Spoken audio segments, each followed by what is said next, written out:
Hey everybody. Here's some things I learned about this, as I'm getting into the Browning high power design, although this one's made by a different vendor, made by Gerson, who makes really good guns. I've been really happy with their M9 equivalent, which you can see in my other video. I'll link to it somewhere. But anyway, when I first got this, I was saying, you know what, the trigger doesn't feel that good. I didn't like that it had a magazine disconnect safety. The magazines weren't dropping free. And I was like, is that unique to this gun? Is it to this brand and their implementation of this, or is this, just how the Browning high power works? And I didn't know anything about the Browning high power other than I wanted one. I know that I love the CZ75, and this is this is the gun that the CZ75 was based off of.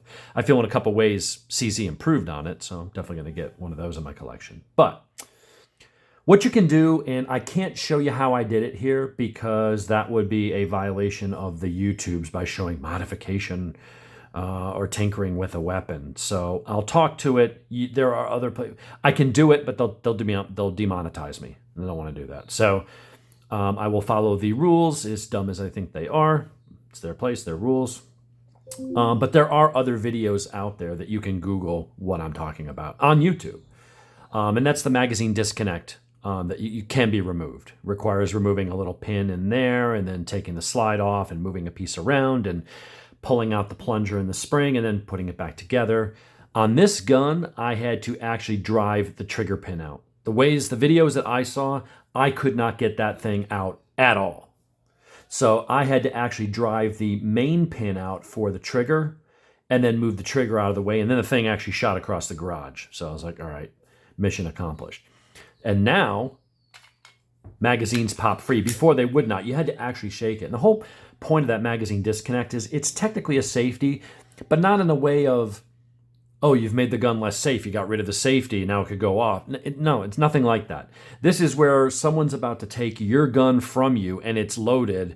And if you have the ability and the wherewithal and the opportunity to drop the magazine so it hits the ground, well, then even if there's a ground in the chamber, if the person seizes your gun from you, they can't fire that one round. So you may want to keep it there for that reason. I don't like it because it ruins the trigger pull. Also, most of my guns don't have them. Very few do. It's just not a popular safety thing, but that's what they designed it as. So you can Google, go on the YouTubes and watch a video on how to do that. If you have this gun and it doesn't work, you're going to have to drive that pin out with the slide off and move the trigger up and back to get the piece to pull it out and then push it back in. So what was happening before was weapons cleared. It's never actually been loaded. It wouldn't fire before. You see in the other video, I'm pulling the trigger and nothing happens. Now it does. And now it's a very crisp trigger. It has more take up than a 1911, but once you hit that wall, it's very crisp. What was happening before was it's not as simple as a metal plunger. And I don't know if you can see that little square area there. That plunger pushes against the mag and it's spring loaded. So it's pushing tension on this, which is why when you hit the magazine release, it doesn't drop free because there's this spring loaded square piece of metal pushing against this. And that's what would move the transfer bar and allow you to fire it only if the magazine was in place. Well, the problem is when you pull the trigger, that thing moves. So that metal piece is there going, and that was that notchiness, that grittiness. That was that piece pressed against, so you have metal on metal, and as the trigger moves, it goes and slides up. And you can see even just dry firing it a few times, it's already starting to wear through the finish after dry firing it like 10 times. So there was significant metal contact. And that extra friction is what was ruining the trigger pull. It's also what kept the magazine from dropping free, which when you think about it in the frame of the safety of the mag dropping free, I mean, maybe if there was enough ammo in there to weigh the magazine down, but you would push it, the mag release button, and that thing wouldn't move at all. Now, I mean, it shoots out. So that's what you want. If you're doing mag swaps and stuff, the slide locks back. Boom, you want that mag to drop free. Throw the new one in, drop it, keep going, right?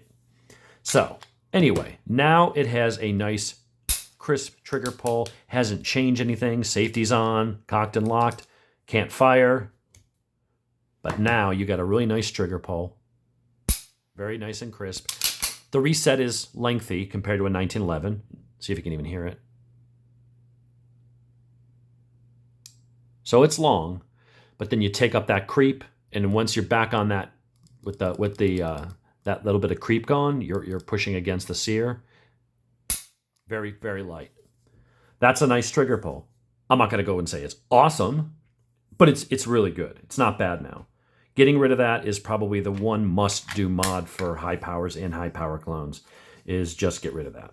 So that's what I learned about it. Wasn't this particular gun. There's nothing wrong with it. The trigger didn't suck. I mean, it did, but that was the Browning design, and it's the #1 complaint about the high power, and it's probably the first mod that everybody does when they get this. This one was just harder. It was an extra step. Normally, you take out that trigger pin, and that allows that thing to slide out.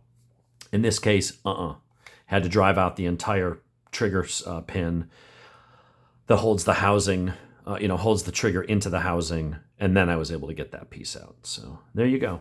Little update on the high power, what I found. Can't wait to get this to the range. It points really naturally, and I love the CZ75 ergos, and this is just almost spot on. The only reservation I have about this is the CZ75 has more of a beaver tail safety. So this is a bit like the original 1911 before you started getting the beaver tails. I don't think I'll get slide bite or hammer bite. I think it's enough to keep your hand out of there. But if you were holding it wonky, you could get a little bit of hammer bite up there, whereas that beaver tail would have come up underneath and protected you. That's the only thing I would probably change about this, but this is a classic design. This is designed the way that it was. So, I'm not going to fault it for that. We'll fire it and see if that edge digs into my hand at all. Maybe I'll have to adjust my grip or get different grips here or something like that. We'll see. But that would be one area where I definitely think that the CZ75 is superior in that it offers you that beaver tail there a little bit, just a little bit more extended to protect the web of your hand. And the CZ75B at least is single and double action.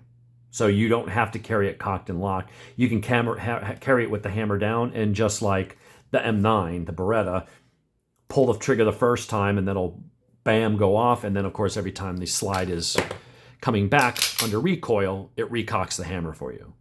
So for that reason, I think the CZ75 is actually, those two reasons, I think the CZ75 is the better gun. But I wanted one of these bad boys in my collection. So now I got it. Now I figured it out and got the trigger where it needs to be. So there you go. Go watch the videos, not mine. I mean, watch mine to know to go to watch the other videos. And they'll tell you how to do that. I don't want to get demonetized by telling you or showing you.